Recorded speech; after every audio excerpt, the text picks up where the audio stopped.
भाई बहन के प्रेम का प्रतीक रक्षाबंधन श्रावण पूर्णिमा पर बनाया जाता है। इसे श्रावणी पर्व भी कहते हैं। आओ जानते हैं इस त्योहार को बनाए जाने संबंधी 8 पौराणिक मान्यताएं। नंबर 1, कृष्ण और द्रौपदी की कहानी। लोगों की रक्षा करने के लिए भगवान कृष्ण को दुष्ट राजा शिशुपाल को मारना पड़ा। इस युद्ध के दौरान कृष्ण जी की उंगली में गहरी चोट आई थी, जिसे देखकर द्रौपदी ने अपने वस्त्र का उपयोग कर उनका खून बहना बंद कर दिया था। भगवान कृष्ण को द्रौपदी की इस कार्य से काफ़ी प्रसन्नता हुई और उन्होंने उनके साथ एक भाई बहन का रिश्ता निभाया। वहीं उन्होंने उनसे यह भी वादा किया कि आने वाले समय में वे उनकी अवश्य मदद करेंगे। बहुत वर्षों बाद जब द्रौपदी को कुरुसभा में जुए के खेल में हारना पड़ा, तब कौरवों के राजकुमार दुशासन द्रौपदी का चीरहरण करने लगा। इस पर कृष्ण ने द्रौपदी की रक्षा करी थी और उनकी लाज बचाई थी। नंबर 2, महाभारत में राखी।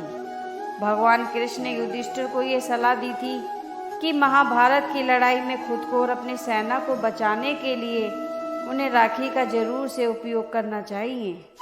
युद्ध में जाने से पहले इस पर माता कुंती ने अपनी नाती के हाथों में राखी बांधी थी। वहीं द्रौपदी ने कृष्ण के हाथों पर राखी बांधी थी। नंबर 3, संतोषी माँ की कहानी। भगवान गणेश के दोनों पुत्र शुभ और लाभ इस बात को लेकर परेशान थे कि उनकी कोई बहन नहीं है, इसलिए उन्होंने अपने पिता को एक बहन लाने के लिए जिद की। इस पर नारद जी के हस्तक्षेप करने पर बाध्य होकर भगवान गणेश को अपनी शक्ति का उपयोग कर संतोषी माता को उत्पन्न करना पड़ा। वही ये मौका रक्षाबंधन ही था, जब दोनों भाइयों को उनकी बहन प्राप्त हुई। नंबर 4, यम और यमुना की कहानी। एक लोक कथा के अनुसार मृत्यु के देवता यम ने करीब 12 वर्षों बाद अपने बहन यमुना के पास नहीं गए। इस पर यमुना को बहुत दुख पहुंचा। बाद में गंगा माता के परामर्श पर यम जी ने अपनी बहन के पास जाने का निश्चय किया।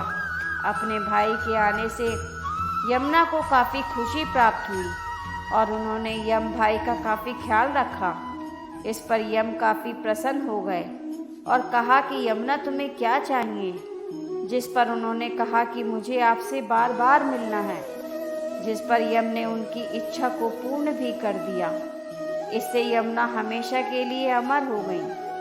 नंबर 5, माता लक्ष्मी और राजा बलि की कहानी। असुर सम्राट बलि एक बहुत ही बड़ा भगवान विष्णु का भक्त था।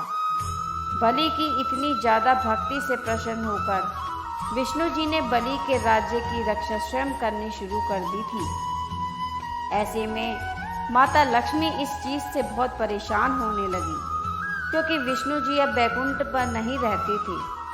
अब लक्ष्मी जी ने एक ब्राह्मण औरत का रूप लेकर बलि के महल में रहने लगी। वहीं बाद में उन्होंने बलि के हाथों में राखी भी बांध दी और बदले में उनसे कुछ देने को कहा। अब बलि को ये नहीं पता था कि वो औरत कोई और नहीं बल्कि माता लक्ष्मी है, इसलिए उन्होंने उसे कुछ भी मांगने का अवसर दिया। इस पर माता ने बलि से विष्णु जी को अपने साथ वापस बैकुंठ लौट जाने का आग्रह किया। इस पर चूंकि बलि से पहले से ही देने का वादा कर दिया था, इसलिए उन्होंने भगवान विष्णु को वापस लौटाना पड़ा। नंबर 6, इंद्रदेव की कहानी। भविष्य पुराण में ये लिखा हुआ है कि जब असुरों के राजा बलि ने देवताओं के ऊपर आक्रमण किया था, तब देवताओं के राजा इंद्र को काफ़ी क्षति पहुंची थी। इस अवस्था को देखकर इंद्र की पत्नी सची से रहा नहीं गया था और विष्णु जी के करीब गई और उसका समाधान प्राप्त करने के लिए कहा।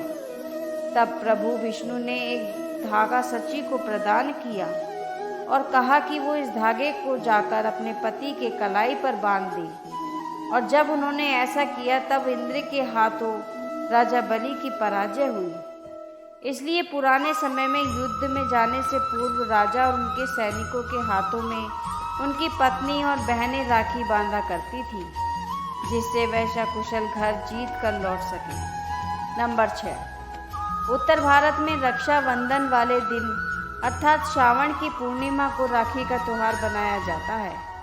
जबकि दक्षिण भारत में समुद्री क्षेत्रों में नारियल पूर्णिमा का त्योहार बनाया जाता है। नारियल पूर्णिमा खासकर सभी मछुआरे का त्योहार होता है। मछुआरे भी मछली पकड़ने की शुरुआत इसी दिन से भगवान इंद्र और वरुण की पूजा करने से करते हैं। पूजा के दौरान विधिवत रूप में उन्हें केले के पत्ते को समुद्र किनारे नारियल अर्पित किए जाते हैं। इसलिए इस राखी पूर्णिमा को वहाँ नारियल पूर्णिमा भी कहते हैं। दक्षिण भारत में यह त्योहार समाज का हर वर्ग अपने अपने तरीके से करता है। इस दिन जनेऊ धारण करने वाले अपनी जनेऊ बदलते हैं। इस कारण इस त्योहार को अभितम भी कहा जाता है। इसे श्रावणी या ऋषि तर्पण भी कहते हैं।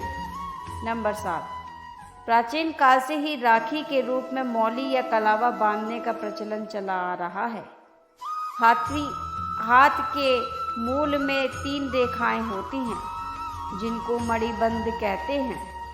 भाग्य व जीवन रेखा का उद्गम स्थल भी मणिबंध ही है। इन तीनों रेखाओं में दैहिक, दैविक व भौतिक जैसे त्रिविध तापों को देने व मुक्त करने की शक्ति रहती है। इन मणिबंधों के नाम शिव, विष्णु व ब्रह्मा हैं। इसी तरह लक्ष्मी, शक्ति व सरस्वती का भी यह साक्षात वास रहता है। जब हम कलावा का मंत्र रक्षा हेतु पढ़कर कलाई में बांधते हैं तो यह 3 धागों का सूत्र त्रिदेवों व त्रिशक्तियों को समर्पित हो जाता है, जिससे रक्षा सूत्र धारण करने वाले प्राणी की सब प्रकार से रक्षा होती है। नंबर 8, शास्त्रों का ऐसा मत है कि मौली या राखी बांधने से त्रिदेव ब्रह्मा, विष्णु व महेश तथा तीनों देवी लक्ष्मी, पार्वती व सरस्वती की कृपा प्राप्त होती है।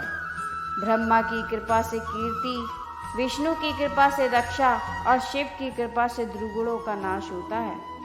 इसी प्रकार लक्ष्मी से धन, दुर्गा से शक्ति एवं सरस्वती की कृपा से बुद्धि प्राप्त होती है। यह मौली किसी देवी या देवता के नाम पर भी बांधी जाती है, जिससे संकटों और विपत्तियों से व्यक्ति की रक्षा होती है। यह मंदिरों में मन्नत के लिए भी बांधी जाती है।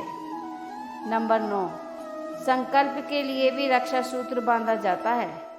जिस तरह राजा बलि ने 3 पग भूमि को दान में देने से पहले जल छोड़कर संकल्प लिया था कि मैं 3 पग भूमि दान करता हूँ, इसी तरह रक्षाबंधन पर हम बहन को उसकी रक्षा का वचन देते हैं। मौली बांधकर किए गए संकल्प का उल्लंघन करना अनुचित और संकट में डालने वाला सिद्ध हो जाता है।